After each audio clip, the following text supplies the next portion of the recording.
Welcome to Inside the Firm, a podcast dedicated to small business owners and hosted by entrepreneurs, Alex Gore and Lance Cayko. Each week, they take you on their journey of how to start, run, and grow a business by bringing you inside their architecture and real estate development firm. Get a behind-the-scenes tour of how these business leaders manage their clients and foster company culture while creating new and innovative projects. And now your hosts, Alex Gore and Lance Cayko.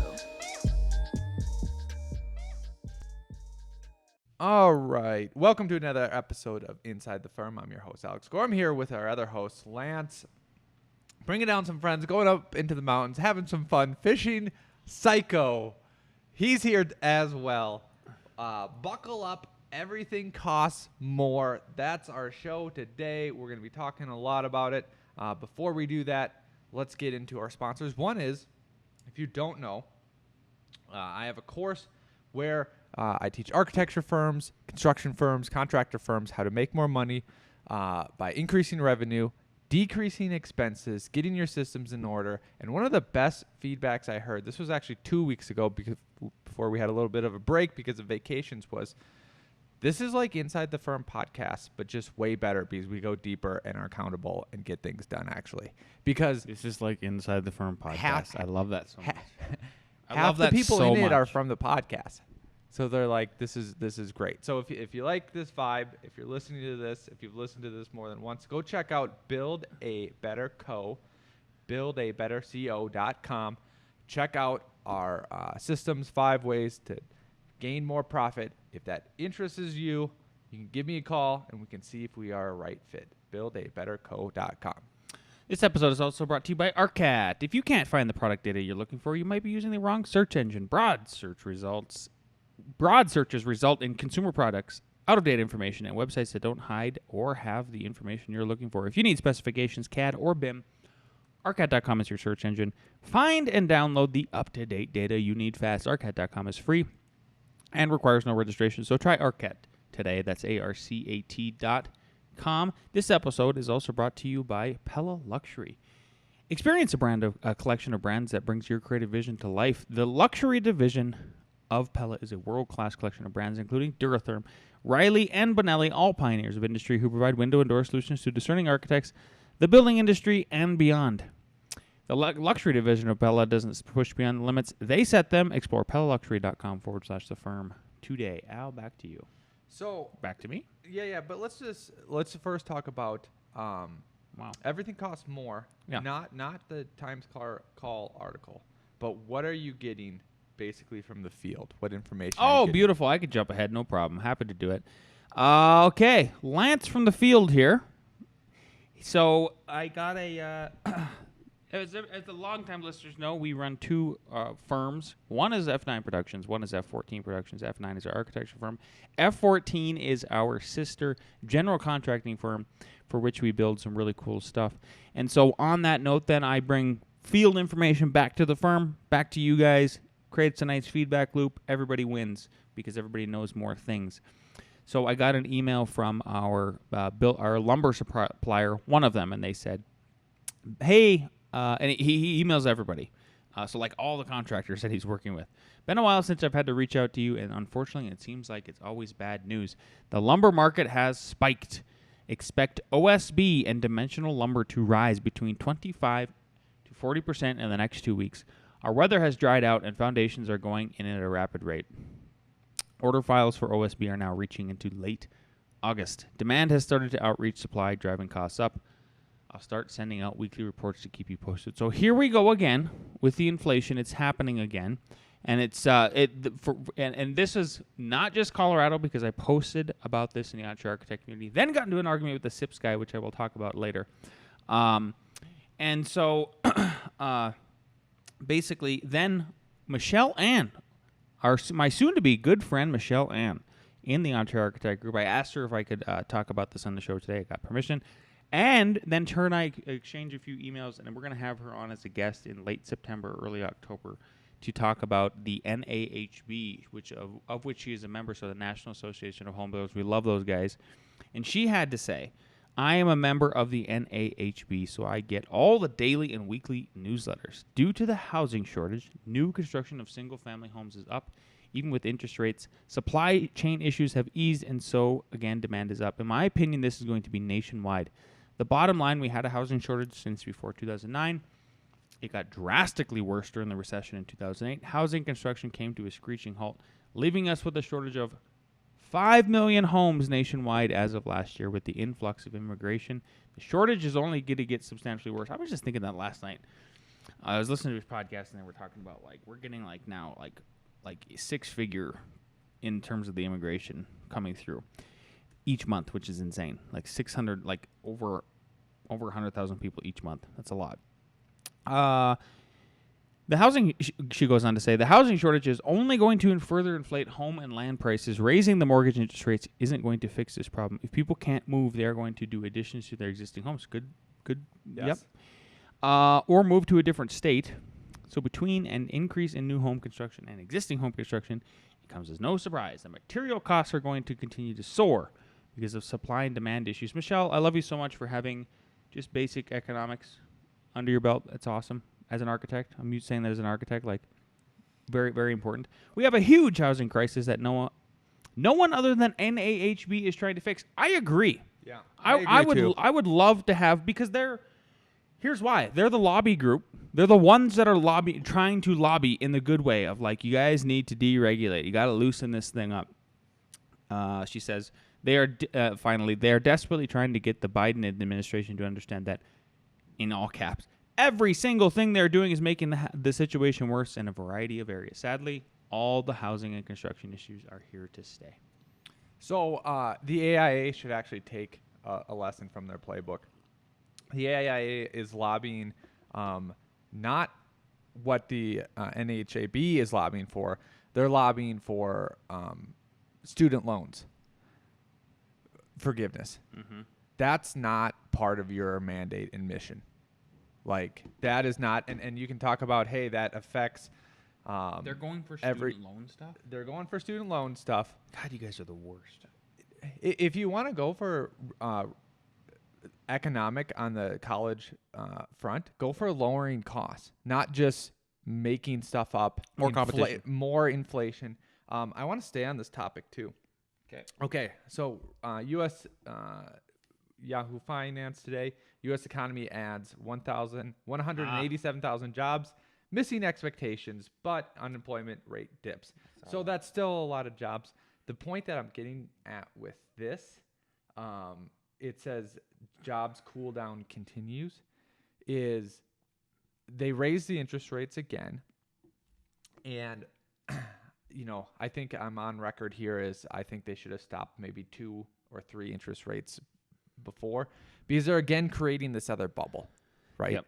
That they're going to then have to push interest rates down quickly, and then that's going to lead to, we need houses, people want to buy houses, and then housing prices are going to stock again. Like, this roller coaster is pretty crazy. I didn't see any reason why. And that's what we're on. A roller coaster. Yeah. Like, that's how it works. It's up and down. We can't just stay steady. Stayed steady for a while. About 4 years, there was somebody in office. Pretty chill. Well, now it's crazy again. Thanks a lot. Yeah. Even I would even give it Obama some credit, because it was just like a steady slow and incline. steady. Sure. Yep.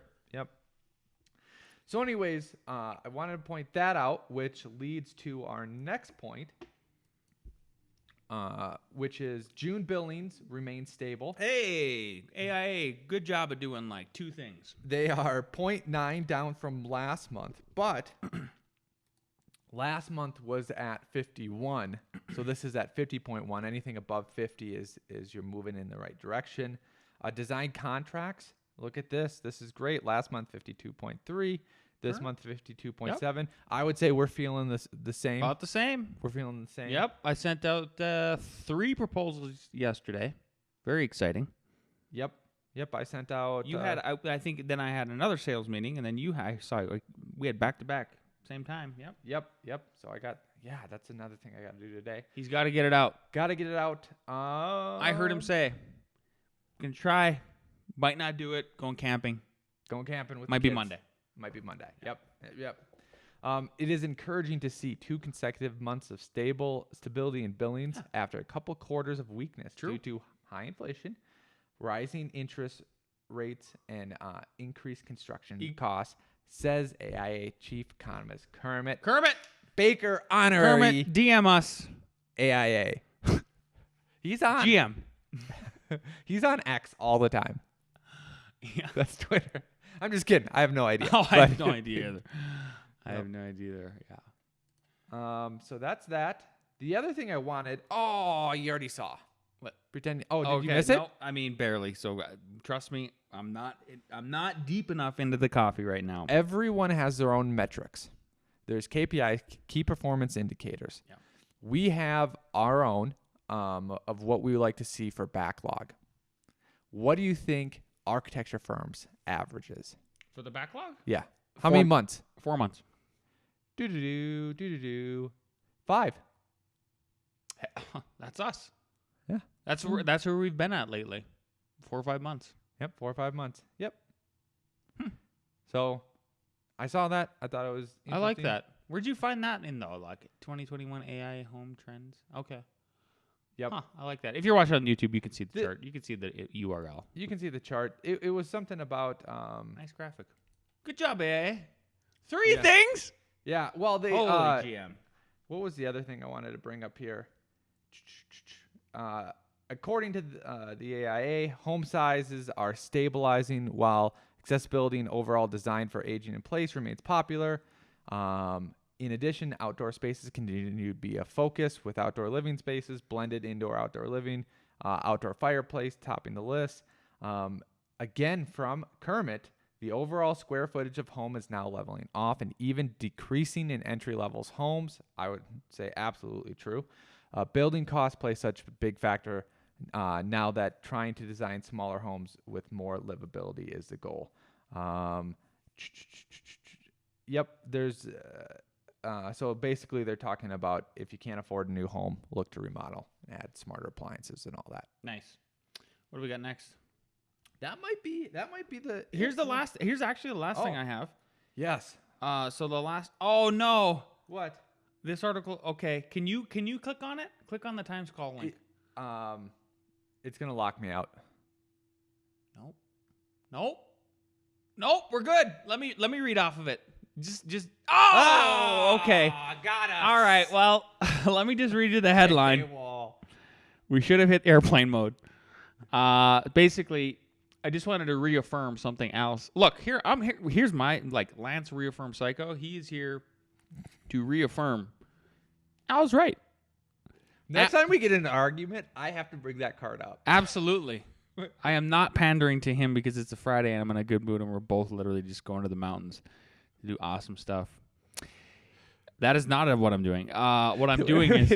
I want Lance, think about your argument and then think about how I'm right. And then now talk to me. If he was really smart, here's what he would do. Yeah. He would find this clip and he would put it on his phone and he would have it ready at all times. If he was smart. Okay. I'll give this Somebody out. clip it. Send it to me.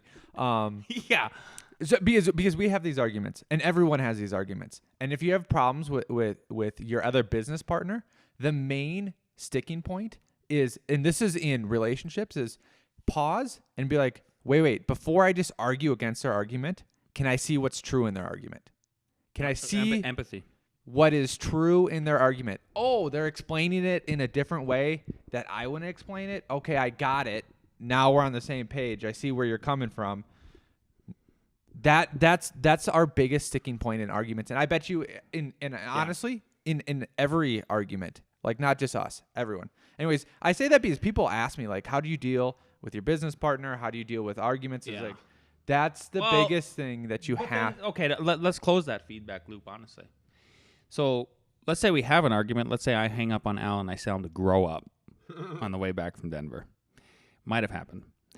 And might have happened a couple weeks ago. Yeah. Here's the next thing. Then we sleep on it. And then there's no personal feelings at all. That's it. That's it. Yeah. It's done. Yeah. Nobody called anybody names. That's the other thing too. Like I think, I don't know. We just know like it. Look, we know that like so the end goal in mind is like, oh, we're both trying to create companies, and everything that we do, we're trying to improve them at all costs. So probably one person for us, like, what's the intention? If Al comes to me and for anything like what we maybe argue about in sort of that regard of the business, or I come to him, where we're either of us is coming from is like we're trying to improve.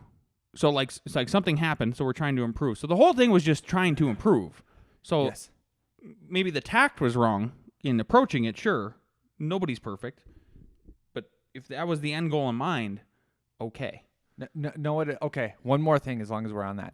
Because that's how I took it. And what I didn't do, which is very hard, I've done it in the past. Lance has done it in the past to me. But this is where like I stopped and ended the argument. Don't move the goalposts. Because I could have kept the argument and be like, well, in whatever you're doing, you've done a similar thing in contra, and that leads to like, that's moving the goalposts. That's moving the goalposts. Yeah. Stop moving the goalposts and then like take everything like, okay, could I improve upon this? Yes. So like secret conversation in your head. Could Lance improve on X, Y, and Z? Yeah, but like we've had those conversations before, or it's a different argument. So yeah, you know what I mean? Like that's the other key thing too. Everyone will do it because of their own ego. They'll move the goalposts and I'll tell all you, the time. I'll tell you what we're experiencing. Here's what I think we're experiencing at both companies is we are experiencing growing pains. And it's not so much that we have expanded over on the construction side of things. We have not expanded on the side of F9 things. It's just steady. It literally is a reflection of like the AI billings. Like it's so true. Like we're just steady chugging along, still at the where we want to be profitably. But we're growing in this way. Is we have moved people up in both companies into higher levels of management and responsibility. And so what Alex and I then have to do, and this is for anybody who does that, is then you have to move yourself up because you have to move yourself away from those people that you just moved up and let them be more autonomous. Here's the problem with that then. As soon as you give them more autonomy, then you start to see cracks. And you start to see the cracks of like, oh, shoot, they still don't have that. They don't have what I totally thought they would have. They're not as autonomous as I thought they could be. Yeah. I need to, but that's okay. That's part of the growing pains. So then you see the cracks and you're like, okay, got to patch that crack up, bring it up, and then we bring it up to the whole firm during the 2-second lean meetings. So everybody sees like, oh, we missed it. And I'll give you an example. There's some retaining wall lessons that like I learned about pretty much a decade ago, about like percentage of slope and like when you can push back on civil engineers and stuff like that.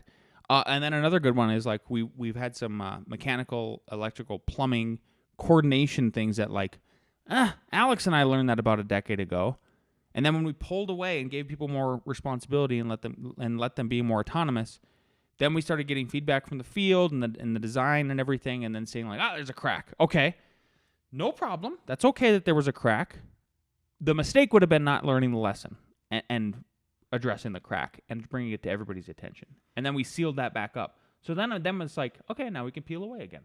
And so also growing pains in the sense of our buildings are getting more complicated and more advanced, and more high end. So like HVAC is now with like ERV systems and all this other stuff. So to go on that point is this will help resolve those growing pain issues, Lance. Set expectations for yourself. So let's say you used to be on top, really teaching your staff, and now you want to give them more leniency. And then when a crack happens, it shouldn't be surprising to you. You know what I mean? Like it shouldn't be. And the other thing too, what I've learned, you probably have examples of this. It's like I've been saying on everything: embrace the negative, embrace the crack. Yeah. Yep. So when that happens, know that that's okay. And I have things where like I'll meet a contractor or someone who is actually probably better than Revit at me now, just because I don't do as much. Oh, they don't know about this thing that you randomly learned 5 years ago. I bet you there's 10 things that mean you don't know about Revit. Sure. That have occurred over the last knew like 15 years Oh, ago. okay. I see what You know what I mean? Like, how do you not know this? You know, be like, I don't know, just never done it. Which leads full circle. Then if you are having, let's say, hard conversations with staff, I think it's okay to hard conversations about mistakes. Hard conversations about things being missed. I think it's okay to set the table in this way. Is, hey, you know, I got some feedback for you. And you know what? It would be the same thing if it's staff or if I was doing it with you on a Friday. If somehow you can say, whatever I'm about to say, and this is kind of how I said, don't compare yourself to others. Don't say, hey, yeah, but someone else in the firm doesn't do what you're saying. Okay. Or someone else doesn't, you know, always show up like this or do this. Be like, that might be true.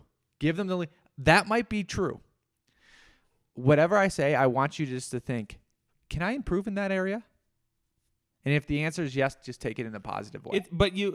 I think you have to be like stoic about comparing yourself to other people in that way because it's going to happen. I think it's just an innate human trait and thing that happens. How could it not be? Like, you're part of nature, so the comparison, it's like a plant that's next to a weed. So it's like a tomato plant next to a weed, right?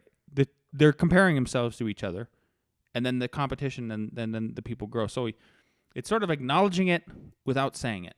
That's what you're trying to do with that. Like, you can't let it permeate further. But you can't use that as an excuse. You know what I mean? Exactly. Like, let's say I'm an a-hole for some reason to some client. It's not an excuse to grow, literally like the plant. Like, the plants go like, well, I can't let that be my excuse. I have to outcompete it now. Exactly.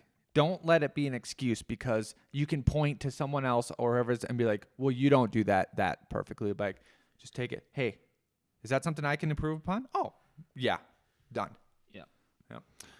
What the article headline I was trying to read was, it says, I'm just going to read the headline. Golden handcuffs, high interest rates, housing, real estate market. What Al has been explaining about people not moving is they have golden handcuffs, meaning they are cuffed to their interest rate because it's low. They're going to stay there. And then it points to Michelle Ann's comment. They're going to remodel more. So I think if you are doing any like Google AdWords and stuff like that, or like you're thinking ahead, I think the biggest thing I think you should be considering is like if you only concentrated on new builds, you might want to really start diversify and add a leg to that stool and think about like, I need to maybe start marketing myself of like, and get comfortable with, get stoic with, maybe we're doing more remodels over the next couple years. Additions. Yep. Yeah. Okay, last thing is we're going to hear from our good friend David Goggins once again. Can't believe this. It's just amazing. He's just doing a really good job. Really personal friend. Yeah, here we go. With success in life comes more haters. Don't make them hurt your feelings. Use them for fuel.